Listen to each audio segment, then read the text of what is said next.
Sekarang tumit antum buka. Bukan itunya dirapatkan, tumitnya dibuka. Bukan, dibuka.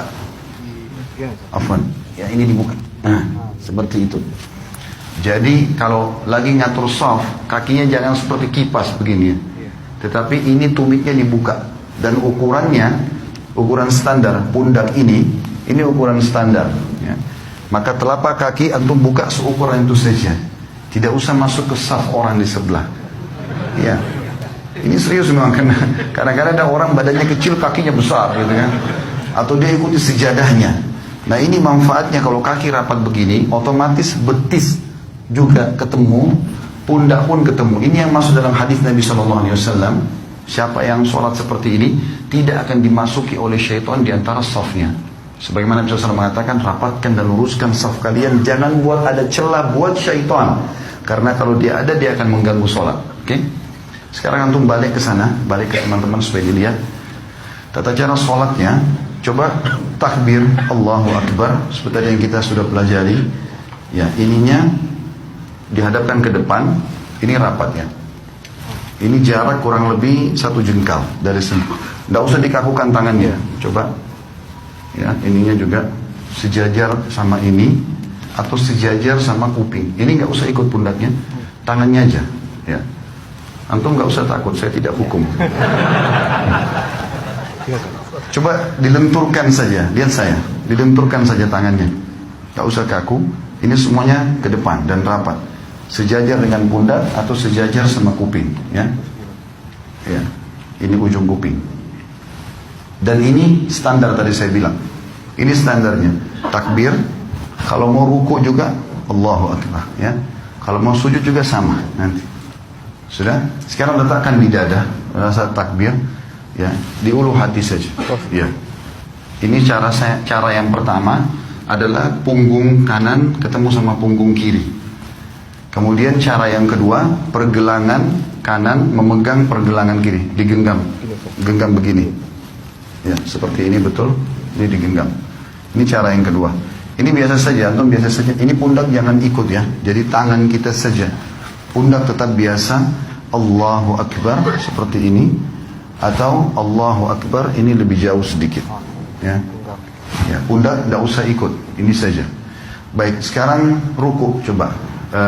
Afwan, sekarang tinggal butuh 1 orang. Jazakumullah khair. Yang duanya sudah, supaya agak lenggang. Antum balik ke sebelah sana sekarang. Coba ruku. Sekarang ruku Allahu Akbar, tidak dari awal, dari antum seperti normal lagi sholat, tangannya di sana. Antum takbir Allahu Akbar, mata ke tempat sujud. Ya, ini digenggam lututnya. Ini masih melengkung, ya. Baik, ini caranya. Antum turun, dadanya dinaikin, kepalanya lurus ke depan, kepala lurus lagi, ya. Ya, seperti ini. Sekarang ini dipertahankan ya. Ya, coba lihat saya. Kalau saya sebentar Afwan, kalau miring dibilangin ya. Kalau saya di rumah saya praktikin pakai cermin, lalu saya praktikin ruku itu. Allahu Akbar, ini saya genggam, kemudian ini saya tahan begini. Rata enggak? Ya, seperti ini. Ini terasa paha di belakang ketarik, ya. Kepala juga ke depan. Ini disunnahkan Nabi SAW. Kalau antum pakai cara seperti ini, mau sejam pun rukuknya nggak masalah.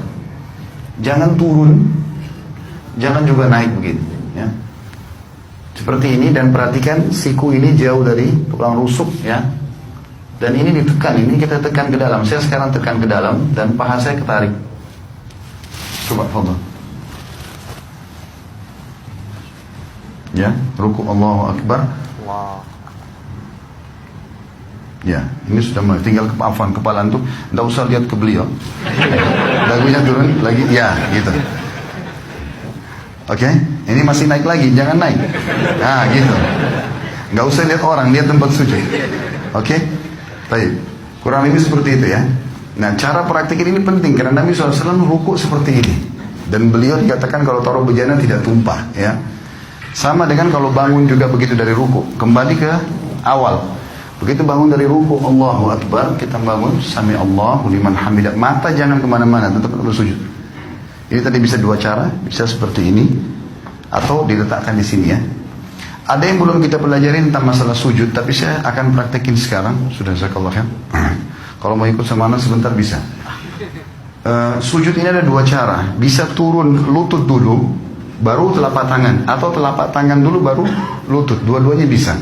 Karena itu khilaf di antara ulama. Ibnu Qayyim rahimahullah memasukkan antara salah satunya boleh.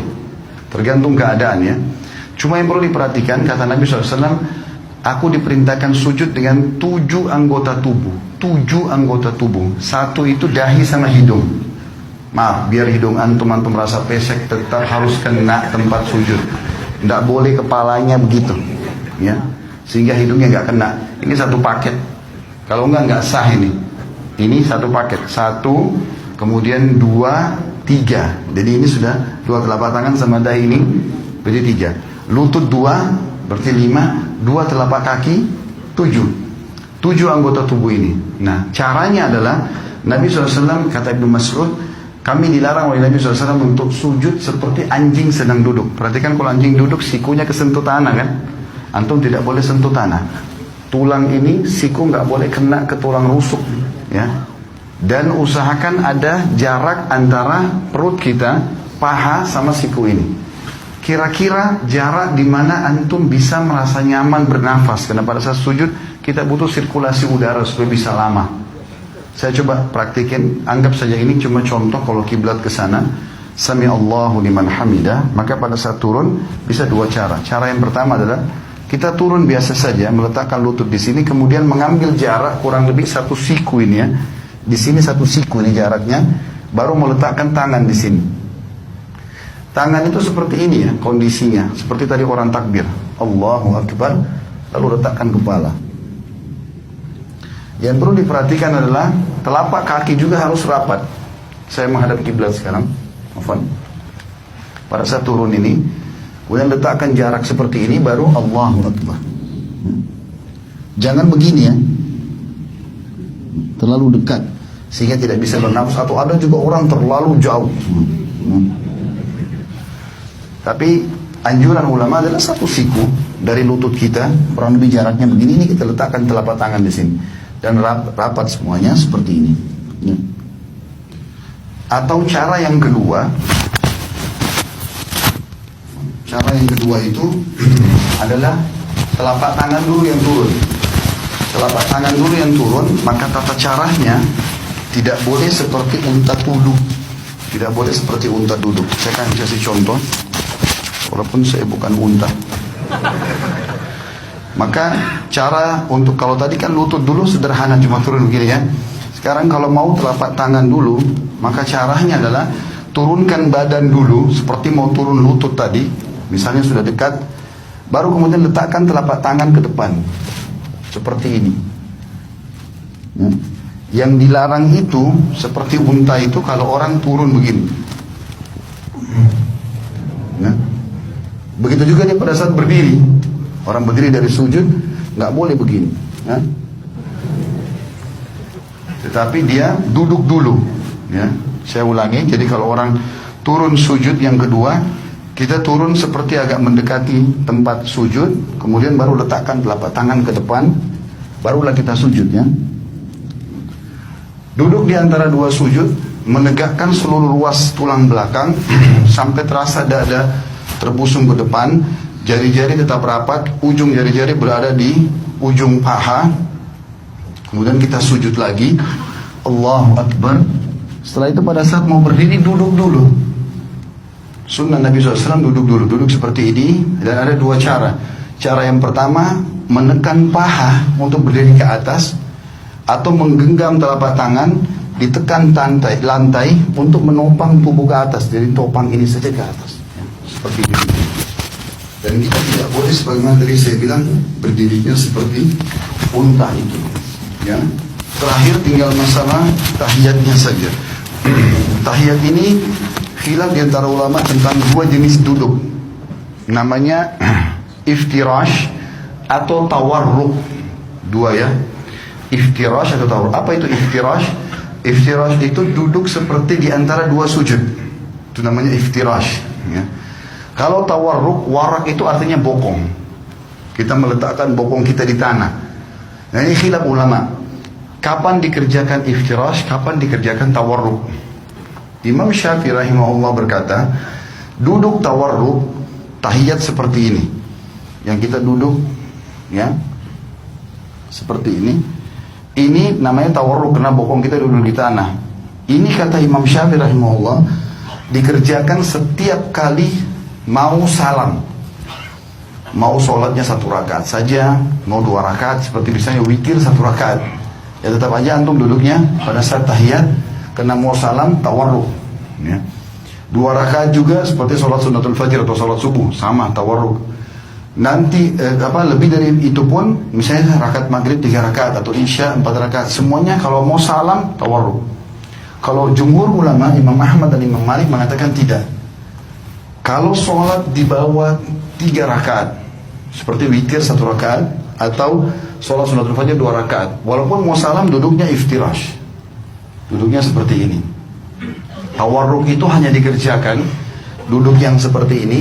Itu dalam pendapat jumhur ulama. Nanti kalau sudah lebih dari 2 rakaat, seperti rakaat ketiga maghrib, rakaat keempat isya, baru duduknya tawarruk. Dua-duanya ini boleh ya, karena ini khilaf diantara ulama. Kita nggak boleh nyalain orang. Jadi kalau antum lihat ada orang tahiyat kedua, ya tahiyat akhir misalnya, sholat subuh duduknya begini, jangan disalahkan. Karena itu pendapat Imam Malik dan Imam Ahmad, dan itu jumhur ulama. Mereka mengatakan justru kalau lebih dari 2 rakaat, rakaat ketiga baru kemudian duduknya tawarruk, ya. Tapi Imam Syafi'i mengatakan tidak. Jadi kalau ada yang sholat witir pun 1 rakaat sudah iftirash tawarruk, maka itu berarti mengikuti mazhab Syafi'iyah. Tinggal yang saya mau titik beratkan teman-teman, masalah salam dan tata cara mengubah dari iftirash ke tawarruk. Sekarang kan kalau iftirash itu seperti ini, telapak kaki kiri kita dipakai duduk, ya. Bagaimana caranya mengubah ini dari ini ke tawarruk? Perhatikan ya, caranya adalah cuma memasukkan telapak kaki kiri ke bawah tulang kering kanan. Contoh, cuma begini saja, ini dimasukkan, lalu kita duduk di tempat yang sama. Jangan begini, karena banyak orang kita begitu. Dia duduk begini langsung dia dorong orang ke sana semua. Jadi ini kena, semua kena. Dia nggak bisa duduk. Jadi cara yang benar adalah hanya memasukkan ini ke bawah sini saja dan duduk di tempat yang sama. Tidak berubah apa-apa. Saya tidak mengubah apa-apa di sini. Maka ini posisi yang harus diperhatikan. Begitu juga dengan masalah salam. Pada saat kita sudah selesai membaca tahiyat, tentu tahiyat sunnahnya ada yang mengatakan pada saat syahadat mengangkat jari, ada yang mengatakan juga nanti dari awal sudah at-tahiyat itu sudah mengangkat, ya. Dan hadis riwayat Tirmidzi, khilaf antara ulama tentang masalah itu, tentang hadis Nabi SAW bahwasanya gerakan jari di tasyahud lebih keras bagi iblis daripada cambukan besi. Ada yang menghasankan, ada yang melemahkan. Kalau saya termasuk yang berpegang pada menghasankan hadisnya, sehingga menggerakkan jari itu, menggetarkannya bagian daripada sunnah Nabi SAW. Intinya antum setelah baca tahiyat tinggal salam. Dikatakan Nabi SAW kalau salam terlihat pipi putih atau putih pipi beliau oleh makmum di belakang. Jadi seperti ini, Assalamualaikum warahmatullah. Terasa ini tertarik, tahan sebentar, baru Assalamualaikum warahmatullah. Badannya nggak usah ikut salam, ya, cuma leher saja. Assalamualaikum warahmatullah, Assalamualaikum warahmatullah. Sampai situ. Mengusap wajah nggak ada dalam syariat. Jadi cukup situ berarti sudah selesai sholatnya. Allahu a'lam. Ini tata caranya sementara, dan di buku itu juga